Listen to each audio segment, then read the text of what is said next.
മലയോര ഗ്രാമമായ ഇടുക്കിയിലെ മനോഹരമായ തറവാടായിരുന്നു മനസ്സിൽ.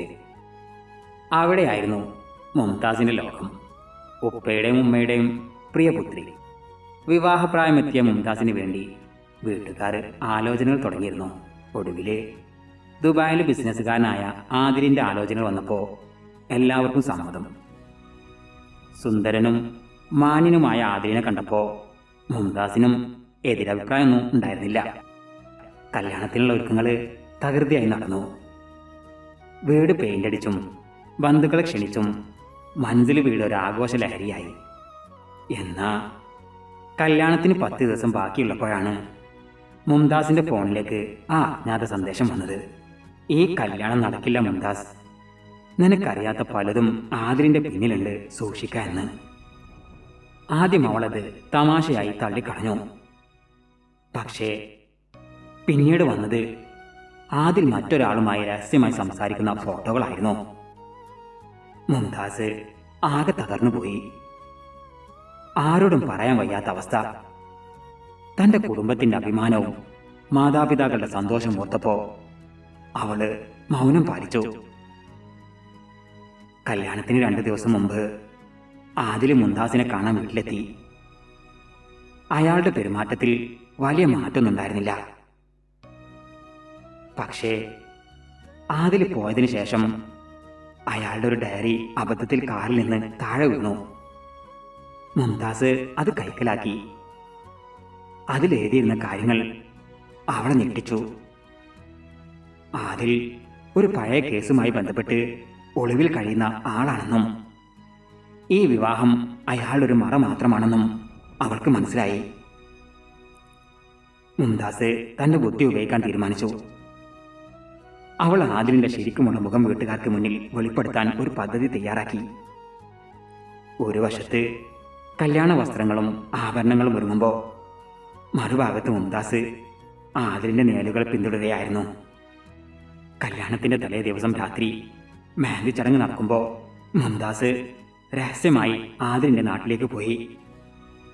അവിടെ വെച്ച് അവൾ ആദിലിന്റെ പഴയ ബിസിനസ് പങ്കാളിയെ കണ്ടുമുട്ടി. ആദിൽ വലിയൊരു സാമ്പത്തിക തട്ടിപ്പ് നടത്തിയിട്ടുണ്ടെന്നും ആ പണം ഉപയോഗിച്ച് രക്ഷപ്പെടാനാണ് ഈ വിവാഹം നടത്തുന്നതെന്നും അവൾ ഉറപ്പിച്ചു. അങ്ങനെ തിരികെ വീട്ടിലെത്തിയ മുംതാസ് ഉപ്പയും ഉമ്മയും വിളിച്ചു നിർത്തി കാര്യം പറഞ്ഞു. ആദ്യം അവർ വിശ്വസിച്ചില്ലെങ്കിലും മുംതാസ് ശേഖരിച്ച തെളിവുകൾ കണ്ടപ്പോൾ അവർ സ്തബ്ധരായി. കല്യാണം ദിവസം രാവിലെ പന്തലിൽ അതിഥികൾ നിറഞ്ഞു. ആദിൽ ആത്മവിശ്വാസത്തോടെ സ്റ്റേജിലെത്തി. മുംതാസ് വധുവിന്റെ വേഷത്തിൽ അവിടെ എത്തി. നിക്കാഹിന്റെ തൊട്ടു മുമ്പ് മുംതാസ് മൈക്ക് കയ്യിലെടുത്തു. എല്ലാവരും അത്ഭുതപ്പെട്ടു. ഈ വിവാഹം നടക്കില്ല. മുംതാസിന്റെ ശബ്ദം പന്തലിൽ മുഴങ്ങി. അവൾ ആദിലിന്റെ തട്ടിപ്പുകൾ ഓരോന്നായി അവിടെ ഉണ്ടായിരുന്ന സ്ക്രീനിൽ തെളിവുകൾ സഹിതം കാണിച്ചു. ആദിൽ ഓടി രക്ഷപ്പെടാൻ ശ്രമിച്ചെങ്കിലും മുംതാസ് മുൻകൂട്ടി അറിയിച്ചതിനനുസരിച്ച് പോലീസ് അവിടെ എത്തി അവനെ പിടികൂടി. ബന്ധുക്കളും നാട്ടുകാരും അമ്പരന്ന് നിന്നു. പലരും മുംതാസിനെ കുറ്റപ്പെടുത്തി. എന്നാൽ ഉപ്പ മുംതാസിനെ ചേർത്ത് പിടിച്ചുകൊണ്ട് പറഞ്ഞു, എന്റെ മകൾ ചെയ്തതാണ് ശരി. ഒരു ചതിയന്റെ കൂടെ ജീവിതം ഹോമിക്കുന്നതിനേക്കാൾ നല്ലത് തല ഉയർത്തി നിൽക്കുന്നതാണ്. അങ്ങനെ മാസങ്ങൾ കടന്നുപോയി. മുംതാസ് ഇപ്പോൾ തകർന്നു പോയ ഒരു പെൺകുട്ടിയല്ല. അവൾ സ്വന്തമായി ഒരു സംരംഭം തുടങ്ങുകയും തന്റെ കുടുംബത്തിന് തണലായി മാറുകയും ചെയ്തു. സ്നേഹത്തിന് വേണ്ടി മാത്രമല്ല, സത്യത്തിന് വേണ്ടിയും പോരാടാൻ തനിക്ക് കരുത്തുണ്ടെന്ന് അവൾ തെളിയിച്ചു. മൻസിൽ വീടിന്റെ ഉമ്മറത്തിരുന്ന് ഭയമില്ലാത്ത കരുത്തുള്ള മുംതാസിന്റെ ചിരിയുണ്ട്. ഒരു വലിയ അപകടത്തിൽ നിന്ന് തന്റെ കുടുംബത്തെയും സ്വന്തം ജീവിതത്തെയും രക്ഷിച്ച ആ പെൺകുട്ടിയെ നാട് ഇന്നും അത്ഭുതത്തോടെയാണ് നോക്കുന്നത്. ആദിലിന്റെ ചതിയിൽ നിന്നും തലയുയർത്തിപ്പിടിച്ച് പുറത്തു വന്ന മുംതാസ് പിന്നീട് തന്റെ ജീവിതം കെട്ടിപ്പടുക്കുന്നതിലാണ് ശ്രദ്ധ കേന്ദ്രീകരിച്ചത്. ആ പഴയ സംഭവത്തിന് ശേഷം വിവാഹം എന്ന വാക്കിനോട് തന്നെ അവൾക്ക് ചെറിയൊരു ഭയം തോന്നിയിരുന്നു. എന്നാൽ കാലം മുറിവുകളെ ഉണക്കി. മുംതാസ് തുടങ്ങിയ ചെറിയ തുന്നൽ കേന്ദ്രം വലിയൊരു ഫാഷൻ ഡിസൈനിങ് സ്റ്റുഡിയോ ആയി വളർന്നു. ആ വളർച്ചയിൽ അവൾക്ക് വലിയൊരു പിന്തുണ നൽകിയത് അവളുടെ പഴയ സഹപാഠിയും ആർക്കിടെക്റ്റുമായ സമീർ ആയിരുന്നു. ശാന്ത സ്വഭാവക്കാരനായ സമീർ മുംതാസിന്റെ പോരാട്ട വീര്യത്തെയും ആത്മവിശ്വാസത്തെയും ഏറെ ബഹുമാനിച്ചിരുന്നു. ഒരു വൈകുന്നേരം മൻസിൽ വീടിൻ്റെ ഉമ്മറത്തിരുന്ന് ചായ കുടിക്കുമ്പോൾ ഉപ്പ മുംതാസിനോട് ചോദിച്ചു, മോളെ, നിന്റെ ജീവിതത്തിൽ ഇനി ഒരാൾ വേണമെന്ന് ഞങ്ങൾക്ക് ആഗ്രഹമുണ്ട്. സമീറിൻ്റെ വീട്ടുകാർ നമ്മളോട് സംസാരിച്ചിരുന്നു. നിനക്ക് അവനെ നേരത്തെ അറിയുന്നല്ലേ? നിന്റെ തീരുമാനം എന്താണ്? മുംതാസ് കുറച്ചു നേരം ആലോചിച്ചു. സമീറിനോട് സംസാരിച്ചപ്പോൾ അവൾക്ക് ലഭിച്ച സുരക്ഷിത ബോധം മറ്റാരോടും തോന്നിയിട്ടില്ല. തൻ്റെ ഭൂതകാലത്തെ ബഹുമാനിക്കുന്ന, തൻ്റെ സ്വപ്നങ്ങൾക്ക് തടസ്സം നിൽക്കാത്ത ഒരാൾ. അവൾ പുഞ്ചിരിയോടെ സമ്മതം മൂളി. ആ മംഗള നിമിഷം ആദ്യത്തെ വിവാഹാലോചന പോലെ ആഡംബരങ്ങൾ നിറഞ്ഞതായിരുന്നില്ല.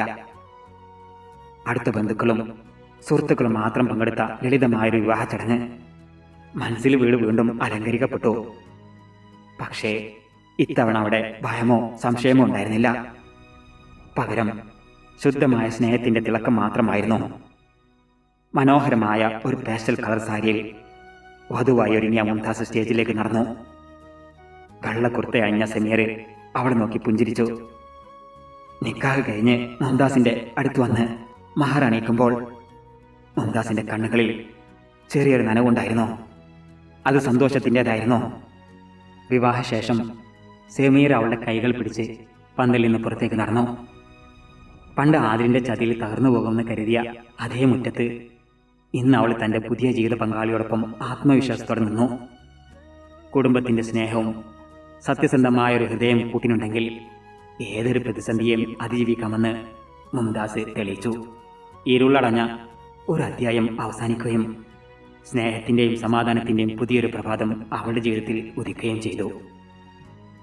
കഥ നിങ്ങൾക്ക് ഇഷ്ടപ്പെട്ടുവെങ്കിൽ ലൈക്ക് ചെയ്യുവാനും അഭിപ്രായങ്ങൾ കമൻറ്റിലൂടെ അറിയിക്കുവാനും മറക്കരുത്.